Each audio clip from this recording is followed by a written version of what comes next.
मांजरी खुर्द येथील कॅनरा बँकेचे शटर उचकटून चोरट्यांनी आत प्रवेश केला खरा, परंतु चोरट्यांना तिजोरीचं लॉक तोडता आलं नाही। तिजोरीचं लॉक तोडताना आवाज झाल्याने गावकरी जागे झाले। यामुळे चोरटे पळून गेले। त्यामुळे चोरट्यांचा प्रयत्न फसला असून तिजोरीतील कॅश आणि सोने सुरक्षित राहिले। हा प्रकार रविवारी पहाटे 2:25 मांजरी खुर्द येथील कॅनरा बँकेत घडला। याबाबत कॅनरा बँकेचे मॅनेजर शुभम शर्मा यांनी वाघोली पोलीस ठाण्यात फिर्याद दिली आहे।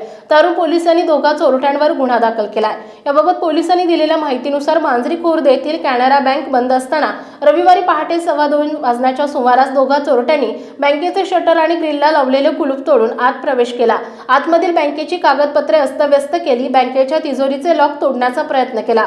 तिजोरीचे लॉक तोडताना आवाज झाल्याने गावकरी जागे झाले। ते बँकेकडे येऊ लागले। लोक जागे झाल्याचं पाहून दोघा चोरट्यांनी धूम ठोकली। लोकांनी बँकेतील हाऊसकीपिंगचं काम करणारी महिला वैशाली खरात यांना याची माहिती दिली। त्यांनी सहाय्यक व्यवस्थापक शुभम नारलावार यांना कळवले। ते तातडीने बँकेत आले। तोपर्यंत पोलिसांनी तेथील रहिवासी बँकेत पोहोचले होते। नारलावार यांनी आपल्याकडील चावीने तिजोरीचं लॉक उघडून पाहिले तेव्हा आतील कॅश आणि सोने सुरक्षित होते। फिर्यादी शर्मा यांनी बँकेतील सीसीटीव्ही फुटेज पाहिल्यावर त्यात पहाटे 2:25 दोघे जण शटर उचकटून बँकेत शिरताना दिसून आले।